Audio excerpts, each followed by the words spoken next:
السلام عليكم ورحمة الله تعالى وبركاته. مرحبا بكم في قناة مطبخ سلوى. نتمنى نلقاكم هذا الفيديو في أتم الصحة والعافية. الوصفة ديالنا تاع اليوم غادي تكون تارتة بثلاثة ديال الطبقات، كتجي لذيذة ومنعشة بالفواكه، وكل طبقة مذاقها مختلف. والأهم أنها سهلة في التحضير، كتوجد في الدقائق معدودة. باش نشوفوا المكونات والطريقة ديال التحضير بقاو معنا حتى الأخير ديال الفيديو. ما تنساوش تشتركوا في القناة إلا كنتوا أول مرة كتشوفوا القناة ديالي، والضغط على زر الجرس ليصلكم كل جديد. ما تنساوش تخليو لي جيم لهذا الفيديو طبعا إلا عجبكم الفيديو. بقاو معنا باش نشوفوا المكونات والطريقة ديال التحضير.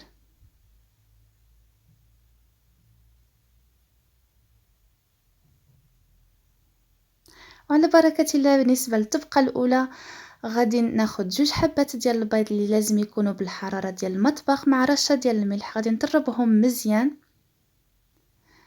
حتى دير ليا ديك الرغوة من الفوق، بحال اللي كنقول لكم في اي فيديو. البيض لازم يتخلط او يضرب مزيان بالخلاط. غادي نضيف نصف كوب ديال السكر، نصف كوب ديال الزيت، ونصف كوب ديال الحليب.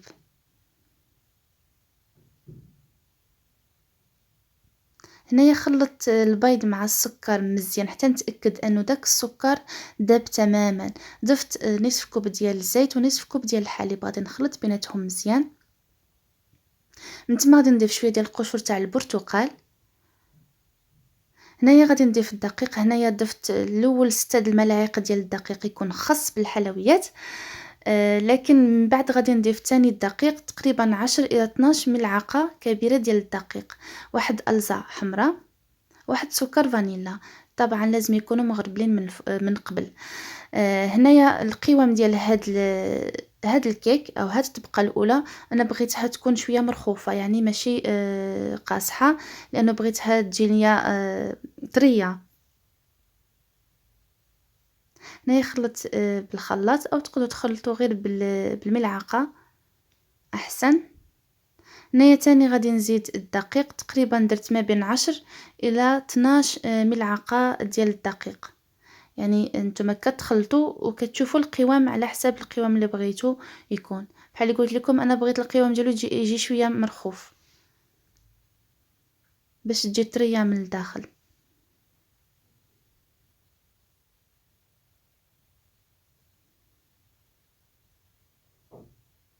بحال اللي كتشوفوا مازال شويه، خصني نزيد شويه ديال الدقيق. انا درت تقريبا 12 ملعقه ديال الدقيق. طبعا المكونات او المقادير غادي نخليه لكم في صندوق ديال الوصف كالعاده، اي تحت الفيديو. هنايا غادي ناخذ المول. طبعا المول تقدروا تستعملوا اي مول عندكم، انا خديت المول ديال الزاج.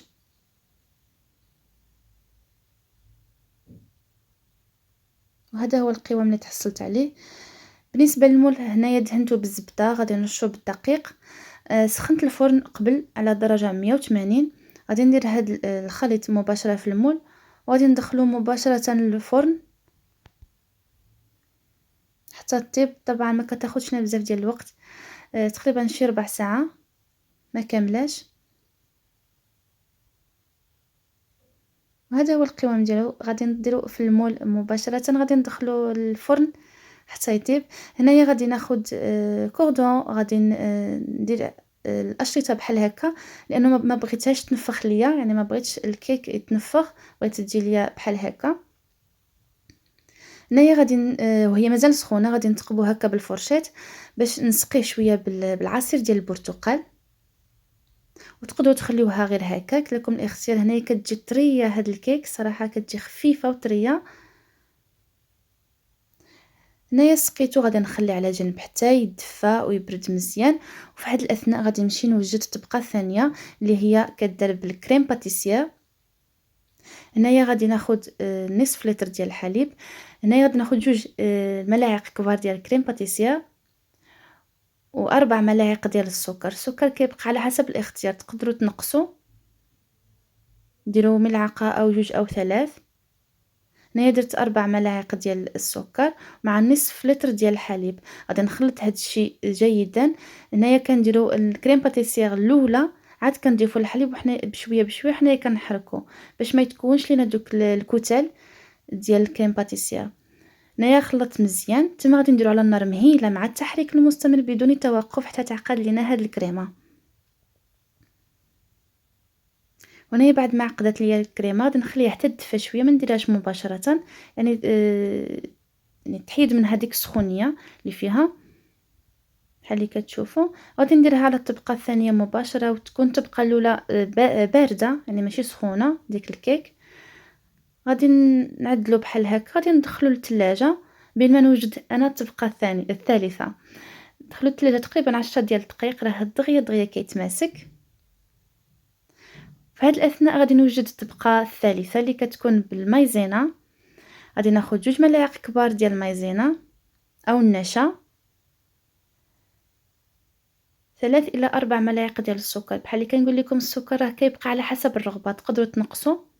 هنايا غادي ناخد نصف لتر ديال عصير البرتقال. بحال اللي قلت لكم قبل، نضيف العصير وانا كنحرك باش ما يتكونش ليا دوك الكتل في كريم، عفوا في النشا ديال النشا. هنايا كنخلط مزيان، غادي نديرو على النار مهيله مع التحريك المستمر طبعا. وفي هذه الاثناء انا كنحرك في ديك الطبقه الثالثه، وكنقطع هنايا الفواكه. بالنسبه للفواكه عندي هنايا الفراوله، بما انه الموسم ديال الفراوله اغتنموا الفرصه وجربوا هذه الوصفه. هنايا غادي انا زينتو، كان عندي الفراوله او فخيز والموز زينتو به. تقدروا ديروا كيوي، ديروا اي فاكهه نتوما كتحبوها تقدروا تزينوا بها. هنايا قطعتهم بحال شرائح هكا مدورين ورقاقين. تما غادي ناخد ديك الكيك بعد ما بردت، بحال اللي كتشوفوا تقريبا 10 دقائق خدات ليا في الثلاجه، راه دغيا دغيا كيتماسك. غادي نبدا نزين هكا. انا درت سطر ديال الفراوله او فخيز وسطر ديال الموز على هذا الشكل.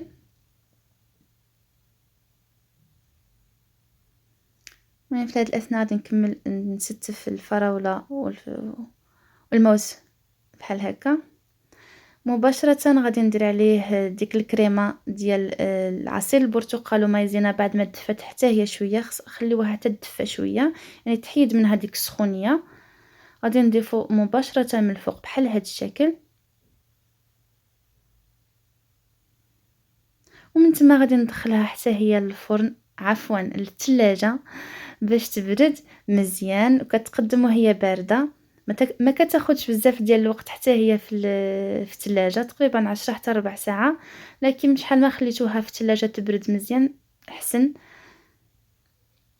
وهذا هو الشكل ديالو النهائي بعد ما خرجتها من الثلاجه. الصراحه كتجي لذيذه ومنعشه، دوك الطبقات مع بعضياتهم راه كيجيو رائعين. الطبقه ديال الكيك والطبقه ديال كريم باتيسير والطبقه هذه ديال الفواكه مع الكريمه تاع البرتقال، الصراحه كتجي لذيذه زوينه وسهله تفطح. بحال اللي كتشوفوا راه الطريقه جد بسيطه ومكونات متوفره في كل بيت. نتمنى هاد الوصفات تنال الاعجاب ديالكم. هنايا قطعت لكم واحد الطرف باش تشوفوا الطبقات كيف كيجيو مواتين مع بعضياتهم ومتماسكين. وهكذا وصلنا الى نهايه الفيديو. نتمنى الوصفه ديال اليوم تكون نالت الاعجاب ديالكم وتجربوها ان شاء الله. نتلاقى ان شاء الله في الفيديوهات المقبله. ما تنساوش تشتركوا في القناه الا كنتوا اول مره كتشوفوا القناه ديالي، والضغط على زر الجرس ليصلكم كل جديد. ما تنساوش تخليوا لي جيم من الفيديو او اعجاب، وتبارطاجيو الفيديو مع الاصدقاء والاحباب والعائله ديالكم. نتلاقى ان شاء الله في الفيديوهات والوصفات المقبله. دمتم في حفظ الله ورعايته.